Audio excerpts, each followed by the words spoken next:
देखिए, आप लोगों ने जेम्स बॉन्ड फ्रेंचाइजीज की तो काफी फिल्में देखी होंगी, जिसमें हमें ये बताया जाता है कि कैसे जेम्स बॉन्ड डेंजरस मिशन पर जाकर कैसी कैसी तरकीबें लगाकर नेशनल सिक्योरिटी को इंश्योर एंड मजबूत करता है। खैर, ये तो मूवी की बात है, लेकिन हमारे देश के एक ऐसे आदमी जिसको इंडियन जेम्स बॉन्ड का टाइटल मिल चुका है और ये रियल लाइफ में डेंजरस मिशन पर जाकर नेशनल सिक्योरिटी को इंश्योर और मजबूत करते हैं, भले ही वो पाकिस्तान में 7 साल भिखारी बनकर क्यों ना रहना हो, या विदाउट वेपन मिलिटेंट्स को सरेंडर करवाना हो, या फिर इंटरनेशनल थ्रेट को रोकना हो। नेशनल सिक्योरिटी एडवाइजर के रूप में उन्होंने कई क्रिटिकल मिशन को सक्सेसफुली लीड किया है। उनकी चाणक्य नीति ने इंडिया के डिफेंस और काउंटर टेररिज्म को एक नई पावर दी है। इस वीडियो में हम जानेंगे अजीत डोभाल की कहानी, उनके लाइफ पे कुछ अननोन फैक्ट और उनके इम्पैक्टफुल मिशन के बारे में, एक ऐसे लेजेंड के बारे में जो इंडिया की सिक्योरिटी का बैकबोन है। 1968 बैच के केरल काडर के आईपीएस अफसर अजीत डोभाल एक ऐसा नाम बन चुके हैं जो खुफिया मामलों में महारत हासिल कर चुके हैं। National Security Advisor Ajit Doval. The Pakistani media seems to have worked itself into a major frenzy over India's National Security Advisor Ajit Doval.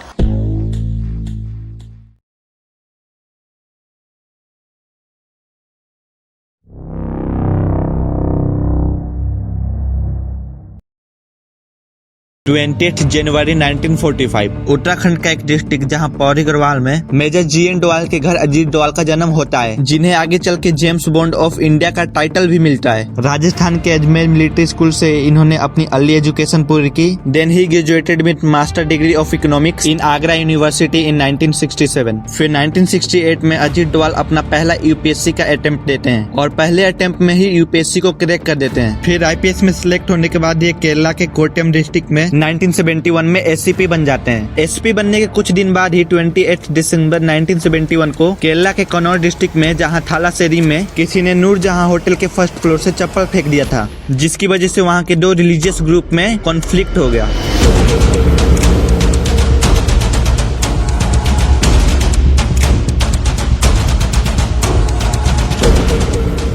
जिसकी वजह से दुकानों को जलाया जा रहा था और लोगों को लूटा जा रहा था। यहाँ की सिचुएशन पूरी तरीके से अनकंट्रोल हो गई थी। इस समय कांग्रेस की गवर्नमेंट थी और केरला के होम मिनिस्टर के करुणाकरन थे और उस समय उन पर काफी प्रेशर भी था। उनको एक ऐसा पुलिस ऑफिसर चाहिए जो कि चालाक हो और इन सब चीजों को चालाकी से हैंडल कर सके। तो वहीं पे बैठे कुछ सीनियर पुलिस ऑफिसर ने अजीत डोभाल का नाम सजेस्ट किया। देन के करुणाकरन ने अजीत डोभाल को सिलेक्ट कर लिया, जिसके बाद 2 जनवरी को अजीत डोभाल वहाँ पहुँचते हैं और पूरे मामले को समझने की कोशिश की तो उन्हें समझ आया इन सारी चीजों के 2 ग्रुप के 2 लीडर लीड कर रहे हैं। फिर ये दोनों के साथ नेगोशिएशन स्टार्ट करते हैं तो इन्हें पता लगता है कि सबसे ज्यादा लोग गुस्सा इसलिए हैं कि उनका सामान लूटा गया है। इसके बाद इनकी पहली प्रायोरिटी ये थी कि लूटे हुए सामान को लोगों को वापस करना, और अपने इस स्ट्रेटेजी के दम पर इन्होंने पूरे दंगों को 1 हफ्ते के अंदर बंद कर दिया। जब इनकी बातें सब लोगों ने सुनी तो इनकी काफी तारीफ हुई और उस टाइम इनकी बातें दिल्ली तक चलने लगी। जैसा कि इस समय कांग्रेस की सरकार थी और इस समय इंदिरा गांधी पीएम थी,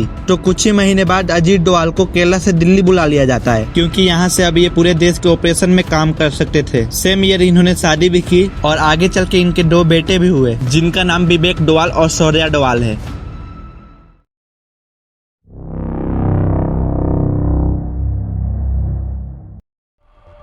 दूसरी तरफ मिजोरम को लेकर काफी प्रॉब्लम चल रही थी। एक्चुअली उस समय मिजोरम असम का ही एक पार्ट था और मिजोरम में बैम्बू काफी ज्यादा क्वांटिटी में पाए जाते हैं। तो एक पर्टिकुलर टाइम में मेलिकेना बेसिफेरा बैम्बू के स्पेसिस में फ्लावरिंग होती है और जब इसमें से सीड्स निकलता है तो वो चूहों का खाना बनता है। फिर चूहे काफी ज्यादा तादाद में बाहर आते हैं, खाते हैं और रेपिडली रिप्रोड्यूस करते हैं, जिसकी वजह से अचानक चूहों की पॉपुलेशन बहुत ही ज्यादा बढ़ने लगती है। फिर ये चूहे खेतों में जाकर सारी की सारी फसल तबाह कर देते हैं। अनाज की कमी से अकाल पड़ जाता है और इसी अकाल को मौतम फेमाइन भी कहते हैं। दूसरी तरफ मिजोरम असम का हिस्सा था तो असम में असामीज लैंग्वेज मैंडेटरी कर दिया जाता है। जिसे असामीज लैंग्वेज आती हो उससे ही गवर्नमेंट जॉब मिलेगी। इन सब चीजों से लोगों को काफी दिक्कत हो रही थी। इसे देखकर एक लाल डेंगा नाम का आदमी था, उसने MNFF बनाया, मिजो नेशनल फेमाइन फ्रंट। जब लाल डेंगा पर लोगों का ट्रस्ट होने लगा तो लाल डेंगा ने MNFF का नाम चेंज कर MNF कर दिया, यानी मिजो नेशनल फ्रंट। इसी टाइम असम राइफल के 2 बटालियन को डिसमिस कर दिया गया था। तो उसमें से 7 सोल्जर लाल डेंगा के साथ मिलकर मिजोरम को एक अलग नेशन बनाने का डिमांड करने लगे। इसके बाद मार्च 1996 में एमएनएफ ने इंडियन गवर्नमेंट के खिलाफ एक अटैक लॉन्च किया। मिजोरम के इंपॉर्टेंट टाउन और मिलिट्री पोस्ट पर कब्जा कर लिया। एमएनएफ ने मिजोरम का कैपिटल एजवाल पे भी कब्जा करने की कोशिश की, जो कि इंडिया के लिए एक बड़ा चैलेंज बन गया। और इसको कंट्रोल करने के लिए इंडियन एयरफोर्स ने एजवाल पर एयर स्ट्राइक कर दिया, जो कि इंडिपेंडेंट इंडिया की हिस्ट्री में इंडियन टेरिटरी पर की गई पहली एयर स्ट्राइक थी। लेकिन फिर भी लाल डेंगा पीछे नहीं हट रहा था। ये इंडियन गवर्नमेंट के लिए एक कॉम्प्लिकेटेड सिचुएशन बन चुका था। जब इंडियन गवर्नमेंट मिलिट्री एक्शन लेती थी तो लाल डेंगा बैक फायर करता था। और इन सब से निपटने के लिए 1972 में अजीत डोवाल को मिजोरम भेजा जाता है। अजीत डोवाल मिजोरम पहुंचते ही अपनी पुरानी वाली स्ट्रेटेजी लगाकर एक वीक के अंदर सारी छोटी से छोटी डिटेल पता करते हैं। तो उनको पता लगता है कि ये सारी की सारी पावर इन 7 कमांडर में है और इन 7 कमांडर का बेस म्यांमार के पहाड़ियों पे था। इसके बाद अजीत डोवाल एक लोकल आदमी बनकर उन पहाड़ियों पर चले जाते हैं, उन कमांडर्स के साथ बात करने लगते हैं और ये इनका रेगुलर हो चुका था। कुछ ही दिनों में इनका काफी भरोसा जीत लेते हैं और कुछ ही दिन के अंदर इनका ड्रिंकिंग पार्टनर भी बन जाते हैं। ये इनका भरोसा इतना जीत लेते हैं कि ये अपने घर पे बुलाकर इनको पोर्क भी खिलाते हैं, पार्टी करते हैं। इनफैक्ट इनकी वाइफ तक को नहीं पता था ये जिनके लिए खाना बना रही हैं वो कमांडर्स हैं। इन सब के बीच अजीत डोवाल इन सब कमांडर को